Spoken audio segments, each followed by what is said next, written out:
Hello, my name is Muhammad Farhan. Hi, my name is Nabil bin Baharudin. Hi, my name is Muhammad Shafiq bin Muhammad Adnan.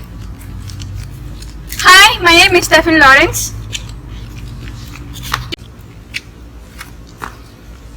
Today, we are going to talk about Digital transmission. Hope you guys enjoy it. In chapter 3, we discuss about data and signal. But in this section, we see how data can represent digital data by using digital signals. Topic that I'm going to discuss about is line coding and line scheme. Line coding is the process converting digital data to digital signal. Line coding converts the sequence of bits to data signal. Figure 4.1 shows how data signal can be converted to digital data. First, digital data, the sender will send digital data to the encoder, and encoder will convert the digital data to decoder by using the digital signal, and digital signal will change into the digital data again and send to the receiver. This is the effects of lack of synchronization. Effect of lack of synchronization. A self-synchronization digital data includes timing information in the data being transmitted. If the receiver's clock is out synchronization, these parts can be reset the clock. Line coding scheme divided to 5. Unipolar scheme, polar scheme, multi-level scheme, bipolar scheme, and multi-transition scheme. Unipolar scheme. In a unipolar scheme, all the signals levels are on the side of the time axis. And the example of the unipolar scheme is NRZ. NRZ is a unipolar scheme designed as a non-return to zero scheme, in which positive integers are defined as a bit and the zero defined as 0. The figure 4.5 shows the NRZ unipolar scheme. Compared to other unipolar scheme, this scheme is costly, and that's why the data communication users normally cannot use this scheme. Polar scheme.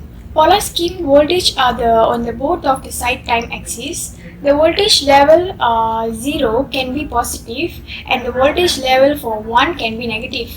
So this polar scheme can be divided by 2, and RZ and inversion. And RZ is level of positive voltage for one symbol and negative for another. Inversion. Inversion is the change of lack of inpolarity determines the value of the symbol. Polar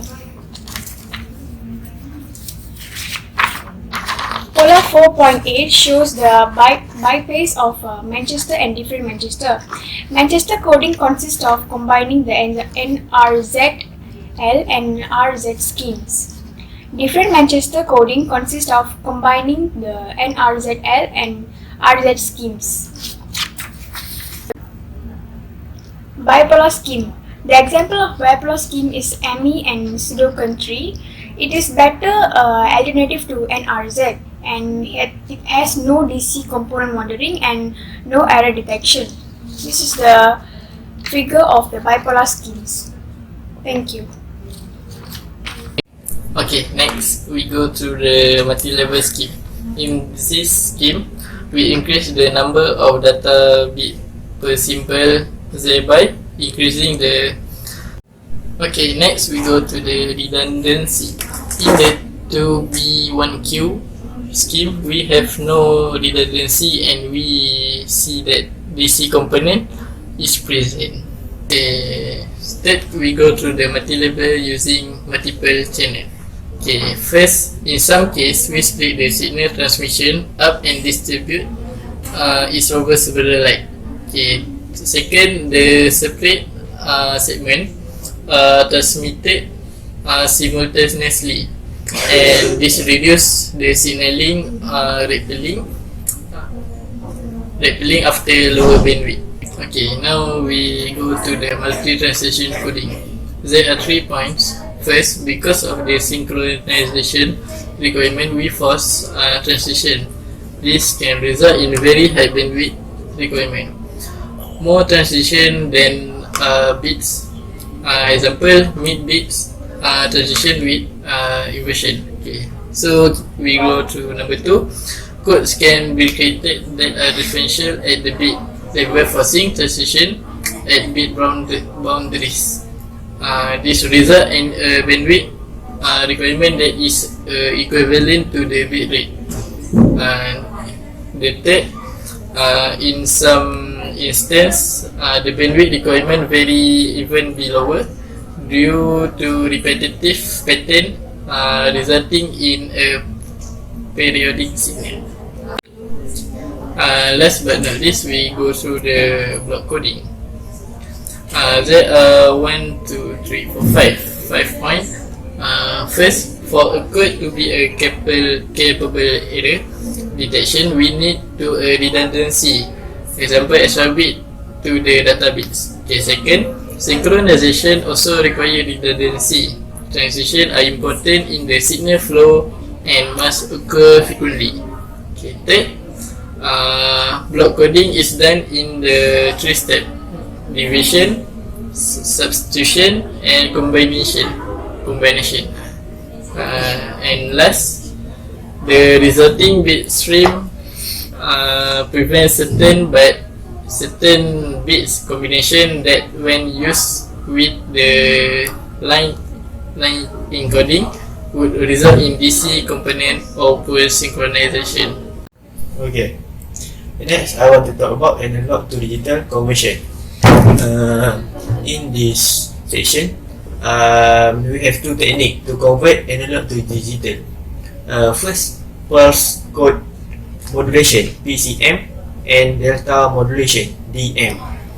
Okay, in pulse code modulation (PCM), we have 3 steps to digitize analog signal. First is sampling. Second, quantizing, and third is binary encoding. Okay, in sampling, we have 3 methods to sampling. First is ideal, an impulse at each sampling instant. Second, natural, a pulse of short wide with varying amplitude. Last is flat-top, sample and hold, like natural but with single amplitude value. Okay, next is quantization. Quantization is second step in PCM. Quantization takes value from sampling. The value is minimum and maximum value from the result of sampling. Okay, in quantization we have 3 types. First is quantization zone. Second is quantization level, and last is quantization error. Okay. The last step in PCM is encoding. After each sample is quantized and the number of bits per sample is decided, each sample can be changed to 11 bit code word. Okay, PCM is a very complex technique. Other technique has developed to reduce the complexity of PCM. The technique is delta modulation. In delta modulation, we have 2 types: modulator and demodulator. The modulator is used at the sender side to create a stream of bits from an analog signal. Then, the demodulator takes the digital data and using the staircase maker and the delay units creates the analog signal. Now I will continue about transmission modes. There are 2 types of transmission mode, that is parallel and serial transmissions. Parallel transmission is when computer produce and consume data in a group of bits. As much as we conceive and use spoken language in the form of words rather than letters. By grouping, we can send n bits, data n bits at a time instead of 1. The advantage of parallel transmission is about its speeds. Parallel transmission can increase the transfer speed by a factor of n over serial transmission. But there is a significant disadvantage, that is its cost. It is very expensive. Parallel transmission is usually limited to short distance only. About serial transmission, one will follow another. So we need only one communication channel. Serial transmission can occur one of these three ways, that is, first, asynchronous, second, synchronous, and third, isochronous. The advantage of serial over parallel transmission is only by its cost. It reduces the cost of transmission over parallel by roughly a factor of n. In a synchronous transmission, we send one start bit, 0, at the beginning, and one or more stop bit, 1s, at the end of each byte. There may be a gap between each byte. Synchronous here means asynchronous at the byte level, but the bits are still synchronized. The durations are the same. In synchronous transmission, we send one bits after one another without start or stop bits or gaps. It is the responsibility of the receiver to group the bits. The bits are usually sent as bytes, as many bytes are grouped in a frame.